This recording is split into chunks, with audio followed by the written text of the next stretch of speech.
Jadi aku harus upaya. Semalam sih udah upaya sampai dengan begadang sampai jam 3 pagi monitor tiket pesawat. Kalau mesti naik bisnis kelas ya apa boleh buat.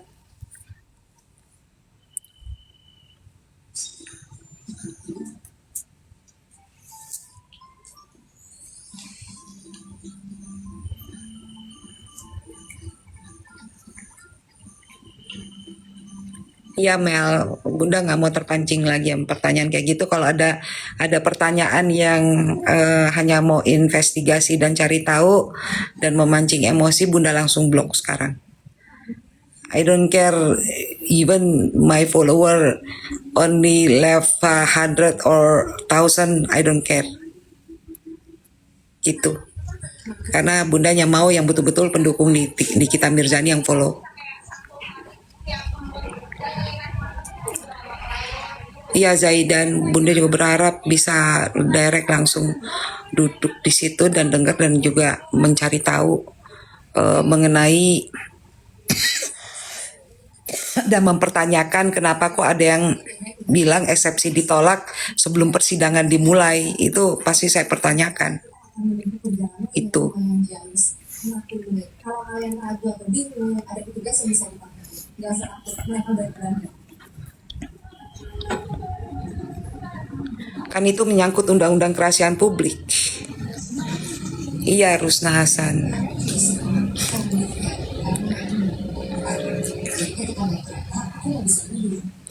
Thank you, Siana. Karena itu kan termasuk undang-undang kerahasiaan publik.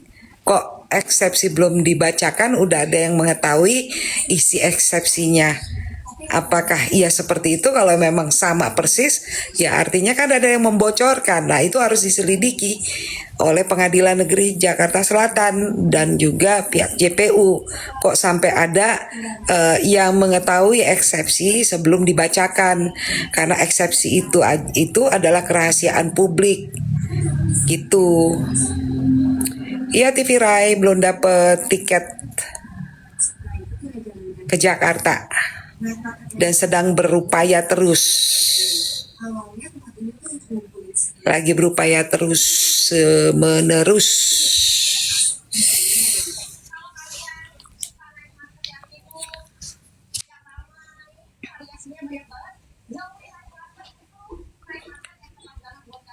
Thank you Balola.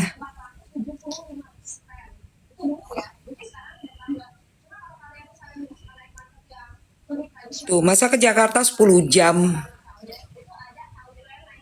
Itu, jadi lagi kenapa ya kok ini? Apa karena cuaca buruk ya? Apalagi di Bali nih, ini kerjanya hujan terus.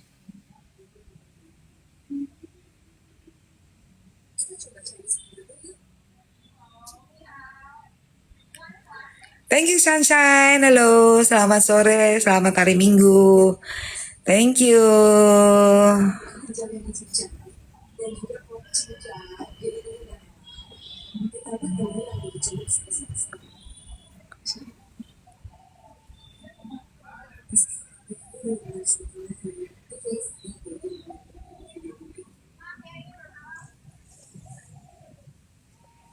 Soalnya flightnya available-nya adanya malam gitu loh. Kesel juga sih. Kok masa tiket domestik lebih murah tiket internasional daripada domestik? Iya Inel, cuacanya lagi nggak bisa ditebak. Iya bener, kapal Tanu di Selat Bali itu tenggelam, yang meninggal juga banyak tuh. Jadi kendala cuaca buruk juga. Padahal kan harusnya udah musim kemarau ya. Thank you Zaidan. Harusnya kan udah musim kemarau sekarang. Nah itu Bogor tuh, Bunda lihat tuh banjir ya. Nanti kan Bogor kalau meluap ngirim ke Jakarta, Jakarta dapat kebagian lagi deh. Banjir. Waspada tuh yang apa rumahnya di aliran sungai Ciliwung gitu-gitu. Oh, Cianjur juga hujan ya? Iya, ini rata loh. Se-Indonesia kayaknya ini. Se-Indonesia kayaknya ini cuaca buruknya.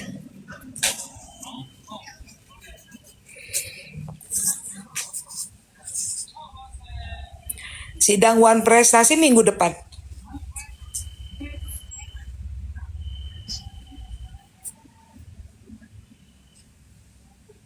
Halo, Sukabumi hujan juga di sana. Dulu anaknya Bunda tuh di Sukabumi loh. Ini apa namanya daerah mana? Cibadak ya?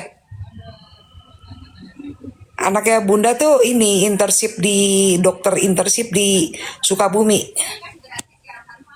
Bunda sering ke Sukabumi tuh mundar mandir. Terus kalau apa tuh sebelum Aqua tuh macet di situ. Doain dong aku dapet tiket pesawat.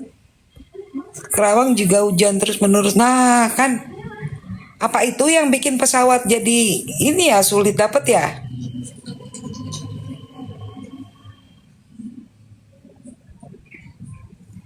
Oh di Sukabuminya, di kotanya ya.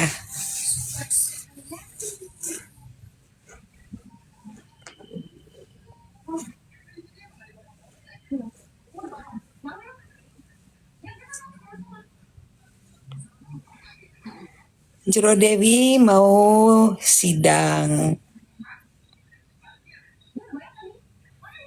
Salam kenal juga Jero Dewi di Bali.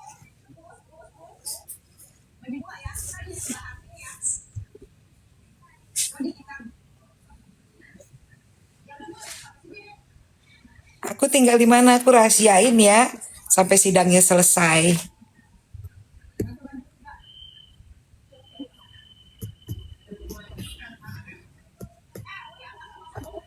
Iya itu kan masalah persekusi itu apa siapa adoptif.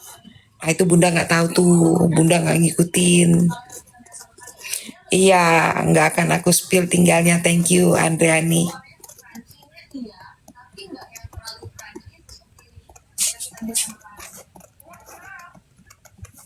Soalnya sekarang kan situasinya semakin memanas dari persidangannya Nick Mir dan setiap orang udah tahu kalau saya pendukungnya Nikita Mirzani dan juga mensupport secara hukum. Jadi saya saat ini membatasi untuk bertemu dengan orang dan untuk tahu-tahu di mana saya tinggal gitu ya. Ketemunya di sini aja.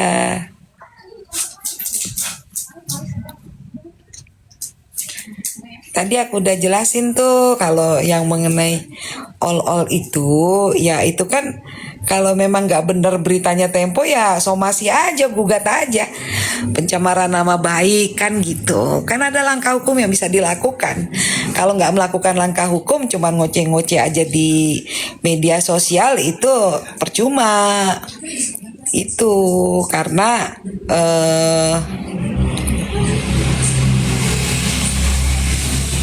karena kalau misalnya nggak apa persidangan itu inian masalah ketersinggungan ya lapor aja kan hobinya lapor. Kenapa sekarang nggak mau ngelapor proses hukum aja tuh Tempo. Aku dukung semangat.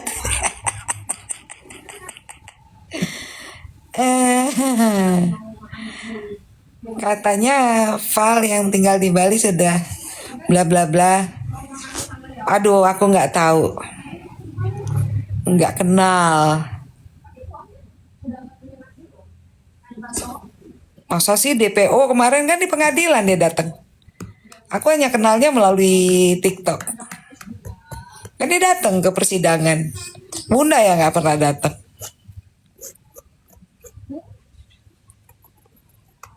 Kalau DPO masa orangnya muncul di media sosial dan di pengadilan. Kalau DPO itu udah harusnya orangnya nggak kelihatan. Syarat-syarat untuk dikategorikan DPO adalah orangnya tidak bisa diketemukan, tidak diketahui keberadaannya. Nah ini diketahui keberadaannya. Jadi itu tidak bisa dikatakan DPO. Kita juga jangan salah menggunakan kalimat, atau siapapun jangan asal menggunakan kalimat DPO. Karena DPO itu ada.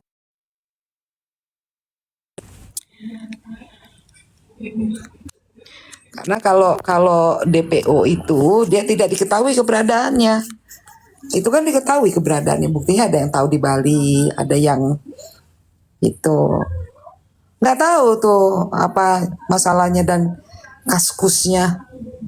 Nggak tahu Bunda. Bunda sekarang mesti hati-hati pakai ini si mesti pakai TikTok nih. Nanti dikit-dikit gue disuspend. Kerjaanku disuspend aja ya Allah Tuhan. Jangan sampai ntar kena kayak gitu lagi. Jadi mohon maaf ya kalau ada yang apa sih namanya komen apa untuk mancing emosi manas-manasin saya langsung blok gitu. Karena kalau mau bertanya sama saya seputar Nikita Mirzani aja. Di luar dari masalah Nikita Mirzani saya nggak urus gitu ya.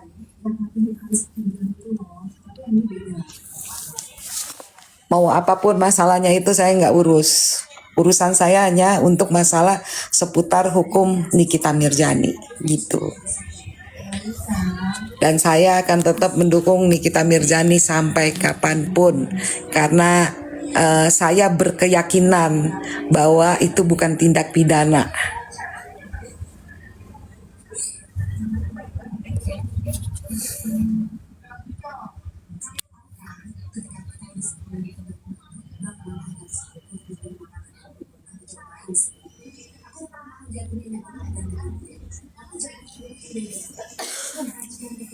Iya, karena saya berkeyakinan itu bukan tindak pidana. Itu.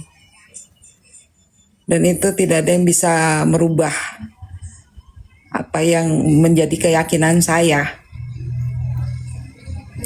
Dan hal yang sama juga pernah saya lakukan untuk kasus yang lain. Saya bantu juga. Kalau saya berkeyakinan maka hanya saya yang bisa merubah keputusan saya. Tapi orang lain tidak akan bisa untuk mempengaruhi dengan cara apapun. Saya itu orangnya gitu. Karena saya juga kalau mau ngecek sesuatu berdasarkan data. Dan saya kalau posting sesuatu berarti saya punya data.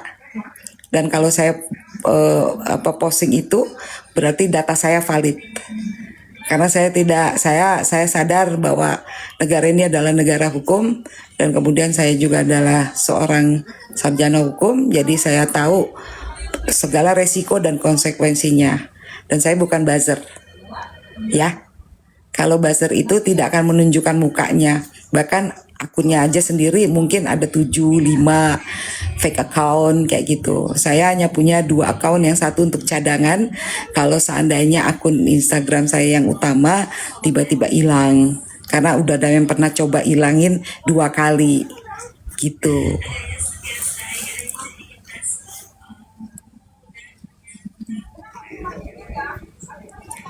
Thank you ini ya. Terima kasih masih ingat kasus Richard Eliezer.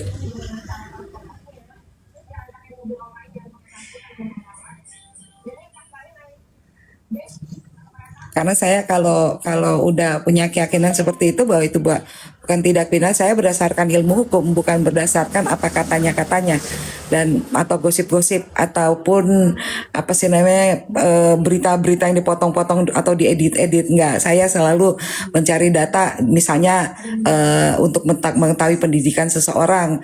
Ya saya kalau misalnya itu dari perguruan tinggi ya saya berhubungan dengan Dikti gitu. Terus kemudian kalau dia profesinya sesuatu saya akan hubungi apa sih namanya instansi terkait seperti itu. Jadi saya selalu mengecek dari instansi terkait